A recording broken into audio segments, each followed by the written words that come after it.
On Monday, the full squad returns for preseason training. Here's what I want to see.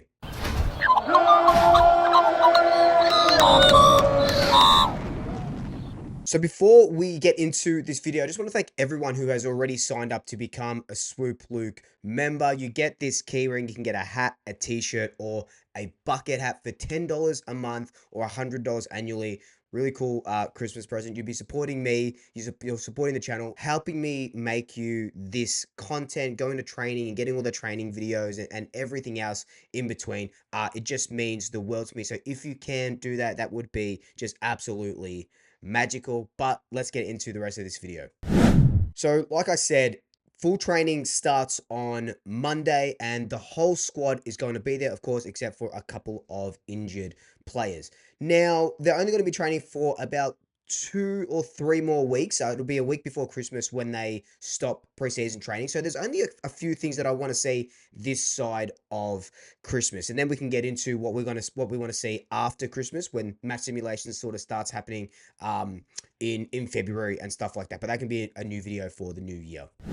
So I think the biggest thing I want to see is cohesion. Now, we've had the 2 to 4 year players because the 1 year players have been away at the NT for the last week or so. So we've had the 2 to 4 year players training with the VFL players, and they've been training pretty well. Like, I know that the training hasn't been intense or anything like that, and it will change once you have a full squad. There'll be more full ground drills, match simulations, and scenarios and all that sort of stuff. But I need to see a little bit more cohesion, because how we ended the season wasn't too good. Obviously, we came out after halftime against Brisbane and just really capitulated, and lots of dropped heads and stuff like that. And when Craig McRae came in, he said, we want to be winners even when we're losing, and it all starts in preseason. You train the way you play, and you need to put in the hard efforts. And what I've seen from the 2 to 4 year players in the last week or two has been incredible. Really, everyone's really in good spirits. So I just want to see that roll into the full squad training when the senior players come back. I just want to see how they're going to just integrate a little bit more and see if anything has changed from trainings throughout the year into this new system with new coaches. We've got Tyson Goldsack back as a forwards coach now. So, Matthew Loker's going to be there as well. So I just want to see how that all works together. The second thing that I want to see this side of Christmas is how the older guys are doing. Now, the last couple of weeks when we've had training, there have been a couple of senior players come through, the likes of Jordan De Goey, Jeremy Howe looks great as well, Darcy Cameron, Billy Frampton, all these guys out there training. Pendlebury usually comes back earlier, so does Jack Crisp. Not so much Steele, but they've been given a bit more of an extended break time, because remember, they didn't have to be back when the 2 to 4 year players were training, so I'm not worried about that or anything like that. But I just wanted to see, them hit the ground running. We know that we're the oldest team in the AFL and all this sort of stuff, and it's really good to see Jeremy Howe back because he is one of the oldest and he did sign that contract extension. But I want to see how these guys go and if they can still keep up with the young kids.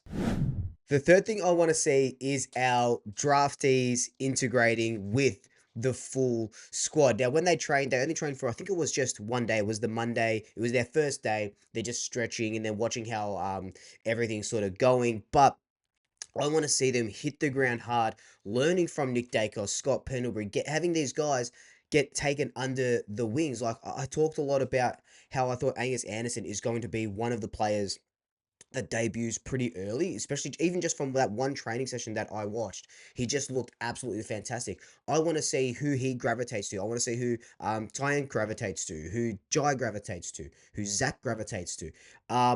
Just this and Samuel Swadling, of course, as well. We got a good bunch of draftees, and they need to be taken under the wing by these senior guys. But what I also want to see is they've got a point to prove. We've seen the 2 to 4 year players not get a lot of games over the years because the senior players have been that good, or the older players have been that good, and they've kept their spot in the side. I want to see these young kids come in and say, like, I don't care if you're Scott Pendlebury, I don't care if you're Nick Dacos, I don't care if you're, Harry DiMattia. We are going to come here, compete, and we want to play opening round. So that's the kind of fire in the belly that I want to see from these draftees when they come back Monday training with the older players. I think the biggest thing and last thing I want to see when training starts on Monday with the full squad is how Bobby Hill responds. Now, I know, I guess this is me singling him out, um, but I think he really just needs to hit the ground running. Now, I know there was a lot of comments being like, "Where's Bobby Hill?" But he didn't have to return until Monday. Like, you could say the same with where's Jamie Elliott? Where's this player? Where's that player? They don't have to return until Monday with the full squad. I know Bobby Hill has been doing a lot of training outside of the football club.